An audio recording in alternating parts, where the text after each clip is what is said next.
Hey y'all, it's Desiree and I'm back with another video, and God is saying for this video that a lot of people are about to find out exactly who they've been serving. And I really feel this so heavy on my spirit. People are about to find out exactly who they have been serving. And when God is saying that, He's speaking in reference to exactly what they have been giving their hearts to, what they've been putting their trust in, and what they have been putting their comfort in. The hearts of men are about to be exposed, and it's going to be evident who a person serves just by looking at them, just by taking a look at their lives. I really feel that a lot of jobs are going to plummet. We're going to see a housing crisis like never before. Resources, goods are going to be limited. Huge corporations are going to just file bankruptcy, close, shut down out of nowhere, leaving so many without jobs, forced to foreclose, forced into homelessness. There's going to be an increase in homelessness like never before because God desires for people to be saved. God says that this is going to be a wake-up call. He's bringing a wake-up call amongst the earth, and people are about to find out exactly who they have been serving. And I really feel such an urgency. I really feel such a quick shift. I really feel the sensation of overnight in my spirit. A lot of people are going to go from being comfortable, being put up in their homes, not having a care in the world, long as those bills paid, long as they got food in that fridge, and all of a sudden, destruction is going to hit. Calamity is going to hit. People who have been going their own way. People who have been painting their own destinies. Because no, it's not a sin to go to college, but did God call you there? No, it's not a sin to become a nurse, but did God call you to that field? It's not sinful to start a business, right? But did you start it at God's appointed time? Or did you go for what you felt was best? Did you consult Him? It's a lot of people who have been going about life doing what they feel is best. And listen, the wicked, those with the stubborn hearts, those who are doomed to hell, doomed to death, they're not going to change their minds. It doesn't matter what God allows on this earth. We all know everybody ain't going to heaven. This is for the lost. And this is also on behalf of the church. Because a lot of Christians say that they serve God, but they don't know His presence. They don't know His faithfulness. A lot of Christians say that they serve God, but they trust in that paycheck more than they trust in the Father. They trust in that car getting them from A to B more than they trust in their Father. They trust in that 401k. They trust in their own knowledge and understanding, and they don't seek the wisdom of their Father. But when your back is against the wall and your stomach is caved in, it's a wake-up call. When you go to clock in and they say, oh, we don't need you today, it's a wake-up call. When you getting ready for work and all of a sudden you just check your email and they say the whole business, the whole corporation, no, you can't go to a different location. No, you can't go to a different branch. It's about to be a wake-up call that hits this earth.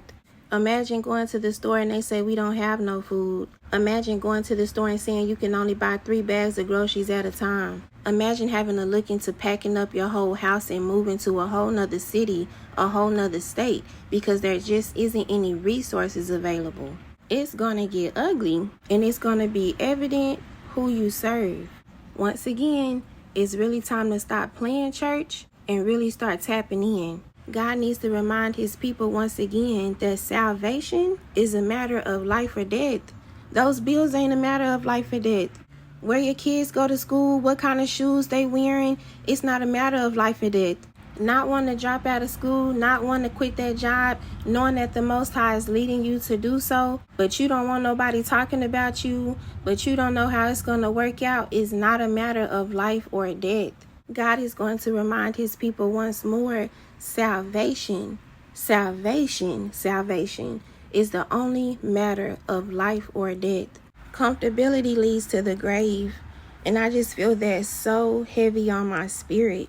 Comfortability is leading so many to the grave, so many who sit right in the church. And no, I'm not saying that God is saying, oh, in order to serve Him, you got to suffer, you got to be doing bad, you got to be looking bad, looking crazy, you got to be going through it. But in order to serve Him, you have to serve Him.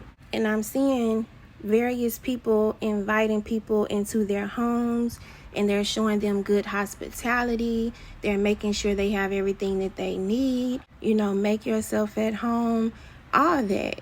And I know that God is seeing through this that so many will make the perfect host for another man. But what about your Father? What about the King of all kings? So many have prepared their own tables and have not even offered the Lord a seat. A lot of people are about to find out who they truly serve. A lot of people are about to find out who they've been worshiping, who they've been reverencing all along. With all this distraction, with all these flashing lights, with all the social media, with all the YouTube, with all the news baits, with all the trauma stories, with all the sick and perverse imagery, so many are left docile, stoic, idle in spirit, and it's unfortunate. We gotta stop playing church. We gotta stop acting like we don't know no better. We gotta stop acting like we don't know what to do. We don't have no more excuses. It's no more room to keep playing in God's face. If you don't know how to pray, Google it. If you don't know how to fast, Google it. If something don't make sense to you, Google it. Find out something. Learn something about something regarding this walk, regarding your salvation. It's not a joke. It's not a game. God ain't ushering nobody into heaven talking about to be honest, you cool and you could dress. No, it ain't gonna be no, come on in. I know you love me. I know your heart for me. You just wanted to pop out though. I get it. You just wanted to turn up. You just wanted to live your best life. No. Did you serve him with your whole heart? Or did you serve men? Or was you serving money? Or was you serving yourself? God is not playing. But on the flip side, I want to offer this as encouragement to those who have been standing faithful, for those who have been trusting in the Lord. You're going to see the fruit of your labor. You're going to see the evidence of your faith. You're going to be divinely protected, divinely kept safe.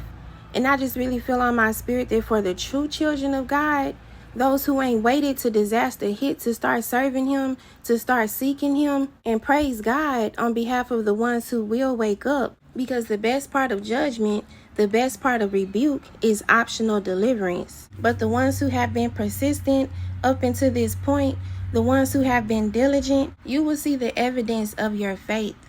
And I truly feel on my spirit that the children of God will literally have to go out and search for disaster. Go out and search for destruction. Go out and search for calamity. Go out and search for famine. Because judgment is hitting this earth. And when we hear the word judgment, we have the tendency of only thinking about unrighteous judgment. But there's a righteous side of judgment as well. When God was coming through talking about vindication, he wasn't just talking about vindicating you in the presence of your enemies. He wasn't just talking about vindicating you in front of your old best friend who used to talk about you and said that you wasn't going to make it. No, vindication amongst the earth. God is bringing glory to his people. God's light is about to shine on his people like never before. I hope it's not a true child of God out there that's worried. I hope it's not a true child of God out there that's concerned. Fear not. This is where the getting gets good. This is where everything is made whole. Deuteronomy 28:9-10. The Lord will establish you as his holy people, as he promised you on oath, if you keep the commands of the Lord your God and walk in obedience to him. Then all the peoples on earth will see that you are called by the name of the Lord, and they will fear you. Other versions say stand in awe of you. Your faith is about to be displayed. And to be honest, I'm kind of tired of using the word blessings, because at this point it just sounds so watered down. To say, God is about to bless you, God is bringing you to your blessings, that just sounds so watered down. It just seems so small in comparison to what I feel on my spirit and what I know so many in the body of Christ feel on their spirits at this time that God is doing, that God is releasing. It's a glorious time amongst the earth. It's a time of new reign, no longer the tail, no longer the underdog. Isaiah 60:5. Then you will look and be radiant. Your heart will thrive and swell with joy. The wealth on the seas will be brought to you. To you, the riches of the nations will come. This is not just about a financial transfer. We hear wealth transfer and only think of money. You can have money and still be broke. God is making his people wealthy. My God. Lacking nothing. Satiated in everything. Because you trusted him. Because you kept his commands. You found joy in your salvation. I truly do pray peace over the true children of God. I pray joy, rest, recovery, comfort over the true children of God. And I see so many people just sitting down in a chair, sweaty, hot, with the fan on, trying to cool down. Yeah, it's hot. Yeah, I'm still winded, but it's over now. It's time to rest now. It's time to recover now. I get it. He sets a table for me in the presence of my enemies. I get it. He makes my enemies my footstool. I get it. But please know that this ain't about that like that. Please know that God is not releasing at this time because he tired of hearing them talking about you and they gonna think you fell off, and he's so in a rush to put them to shame and prove them wrong. Let's please let go of making this personal. Let's please let go of making this high school. And I'm truly not trying to be condescending. I'm just giving it like I hear it coming to my spirit. Somebody truly needs to know so that they are able to change their view on what God is doing, so that they can further broaden their perspective and understanding on what God is doing. This ain't personal. This ain't about you. God is not moved, fazed, or affected by no physical hater, by no physical enemy who bleeds just like you do and who has salvation on the line just like you do. We need to make sure that we are walking into this reign seeing who can I save and not how I'm going to get my leg back. Not, ooh, what's going to be my first IG caption. The only point that you need to prove is that salvation is real. The only point you need to prove is deliverance is here. Is freedom is available to the captive.